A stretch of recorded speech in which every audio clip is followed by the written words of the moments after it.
Hi everyone, my name's Andrew Sinclair and I'm part of the team here at Bristol Ground School and I'm specifically involved in the private pilot's licence ground studies or ground school, what in the ATPL sphere is called theoretical knowledge or TK.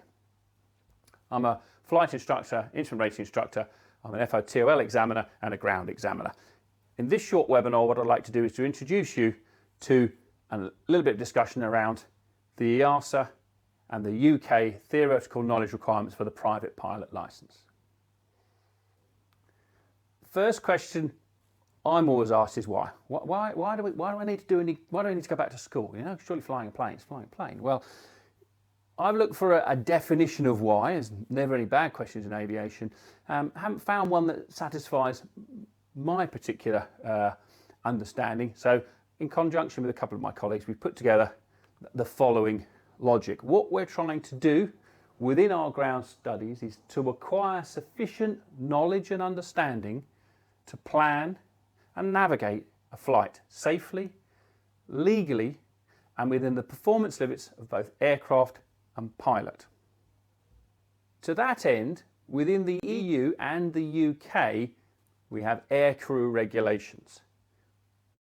Within the EU, that Commission regulation is number 1178/2011, and within the UK, the retained legislation, retained from the point at which the UK left EASA, is called, again, same number, 1178/2011. Those regulations are split up into various different annexes. Within those annexes, all the requirements for licenses both for aircrew, cabin crew, training organisations, the national authorities themselves or itself are enshrined. Particularly what we're looking at in this particular short video is Annex 1, Flight Crew Licensing, colloquially called Part FCL. Within Part FCL are a number of different subparts. Subparts A to K. As we can see, general requirements, the requirements for a light aircraft pilot licence, the requirements for a private pilot licence, commercial pilot licence, multi-crew, airline transport pilot licence for an instrument rating, more generally for class and type ratings, and for additional ratings, instructors and examiners.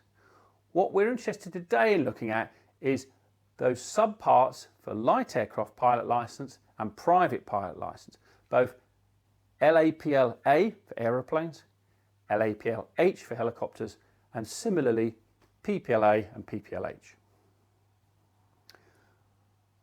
Within that annex part FCL, we have common subjects, that's subjects that are common to both rotary or helicopter and fixed wing or aeroplane, and we also have aircraft specific requirements. That's because obviously the principles of flight for a fixed wing aircraft are different from that for a rotary aircraft, as are the operational procedures, the flight performance and planning, and also the aircraft general knowledge itself. These are then turned into the different subjects, and it's these subjects that when studying theoretical studies or theoretical knowledge TK for the PPL, you'll study. Air law and ATC procedures, operational procedures, metrology and human performance, principles of flight, aircraft general knowledge, navigation, flight performance and planning, and communications. And if you take a look for a moment at these subjects, you'll see that all of these subjects essentially answer the original question, why? The next question that's often asked is, what particular order should these subjects be studied in? Well, there's no particular order prescribed by Part FCL.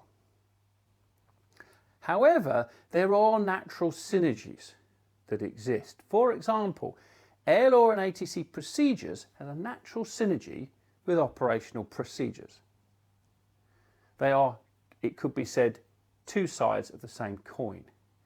Equally, navigation and flight planning performance have synergies together. So whilst there's not an order, there is some indication that it would be worth coupling together those subjects and doing them one after the other or at the same time. The duration of study, unlike the ATPL, where a duration is mandated, a number of hours study is mandated, there is no minimum hours requirement for theoretical knowledge for ground school section of the private pilot licence training. However, as a rough guide, each subject takes approximately 10 to 15 hours of study time. That makes a total of somewhere between 90 and 135 hours. How to study? You've obviously, or many of you will have studied at either school, FE colleges or higher educational establishments. So you'll have your own ways of knowing how to study, your own strategies. What I would suggest is you create a study plan and you track your progress with that study plan, and ATP Digital provides a My Progress tool to do that. That means that you are, in a way, policing your own progress. You're monitoring your own progress. If you don't monitor your progress, in my experience, what happens is life detracts you and you lose focus and then your study tails off. What I would do in each individual lesson, initially read through the lesson to get a flavour for what's being looked at, what you're looking at in the lesson. Reread the lesson taking notes. Reread the notes alongside the get lesson. So that's the third time you've read through the material. Make a note of anything that you feel you haven't retained and remembered, and go back and study that once again. At the end of that lesson, each lesson, attempt the lesson quiz. At the end of each section, a section is defined by 2 or more similar lessons, you'll find there's a progress test. Attempt the progress test when you feel you've captured and conquered that subject matter.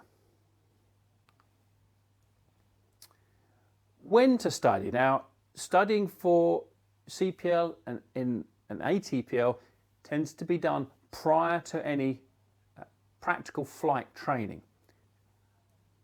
In the PPL, you can study alongside your practical flight training, which provides an opportunity to reinforce the theory study with practical flight. For example, if you're studying the stall within the Principles of Flight section, lessons, try and study that directly before your flight exercise 10B, slow flight and stalling. You'll understand the theory and you'll see the theory in action when you're in the aircraft. Equally, navigation and flight planning. During your later stages of PPL flight training, you'll be flying solo, you'll be planning your flight and navigating your flight. Planning in terms of your takeoff, climb, performance, the amount of fuel you'll need during the flight, landing performance and diversion to an alternate airfield. Navigating from A to B. Navigating will make sure that you stay on track. Flight planning and performance will make sure that you get there on time and safely. Those 2 lessons can be studied along that phase of practical flight training. We haven't talked about exams at all yet, and I've done that on purpose because theoretical knowledge is about knowledge acquisition. It's not about just passing exams. Exams are just your way of proving that you've learnt the material and retained it. However, some examination progress is very valuable. Of course, you need to pass the exams. So BGS provide an online question bank. These are sample questions or example questions from different question banks, whether that's the UK question bank or the EASA question bank, that you can take to give you a feel for how the different types of questions can be answered. You'll need to rehearse those different types of questions. You need to look at a question and figure out how you're going to answer it. Some questions will require a lot of calculation. Some questions will require the opening of charts or turning to annexes and appendixes. Rehearsing these and having a question strategy is extremely important. So you utilise the maximum amount of time and the maximum efficiency during the exam. Equally, the exam technique is very important. I would suggest not just starting question 1 and chronologically running through questions 1 through however many there are, 12 or 20. Perhaps read through the paper first. Figure out which questions one might consider the low-hanging fruit, the easier questions to answer. Take those questions first. You're building up marks in the minimum possible time. Perhaps leave those questions that are more complicated and need calculations to later. On the subject of time, try out some timed mock examinations. See how much time you've actually got. You'll find that in the exams that need calculations, practicing those calculations using your CRP5 or your flight computer is really beneficial. If you're using an electronic calculator,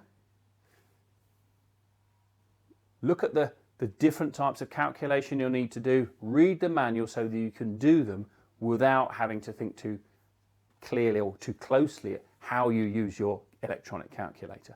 There's nothing worse than opening an electronic calculator and not knowing how to do a square root or the second functions of that. I can remember some of the questions in my instrument rating exams where opening the map correctly saved an awful lot of time. Opening the crack incorrectly wasted a lot of time. The maps were laid out in landscape. So finding a lat and long initially by the lat and then by the long saves an awful lot of time. Is a more accurate way of doing it. These tips and tricks you need to work out before you get to the exam room. Let's talk a little bit about exam validity, or validity periods. FCL 025 defines some validity periods. You have 18 months to complete the 9 exams required for your LAPL or your PPL. This is defined in Part FCL, Part Flight Crew Licensing, Section 025 or FCL 025. So for example, if you start with air law, operational procedures, metrology, human performance, aircraft general knowledge, principles of flight, navigation, flight planning, and lastly comms, you have to do those in a period of 18 months. Now that period of 18 months starts from the end of the month during which you took your first exam.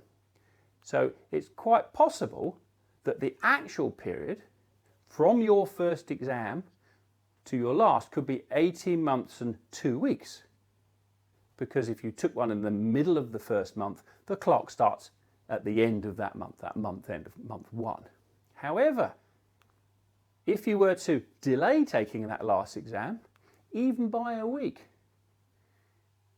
whilst the duration will be 18 months and 3 weeks, all those examinations must be retaken as a second series because the time period from the end of month 1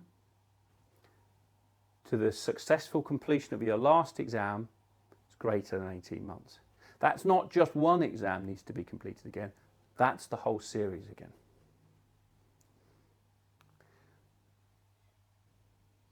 If in the event you're not successful in one of your exams, you may be able to resit. You can resit an exam up to 4 times. So for example here, our pilot on his first attempts at AGK got an answer of a result of 68%. Second attempt 69%. Third attempt of 72%.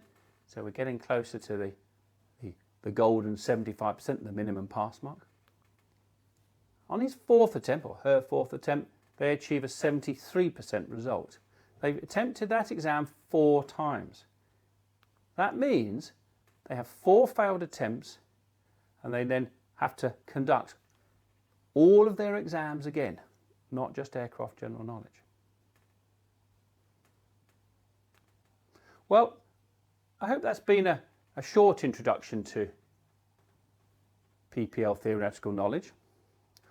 Whatever way you learn and whatever way you choose to use the ATP digital computer-based software, enjoy the theoretical knowledge course. Don't just learn to pass the exam. You never know when you might need that bit of knowledge you've stored in the back of your head. I hope you enjoyed this short lecture and hope to see you again soon. Bye!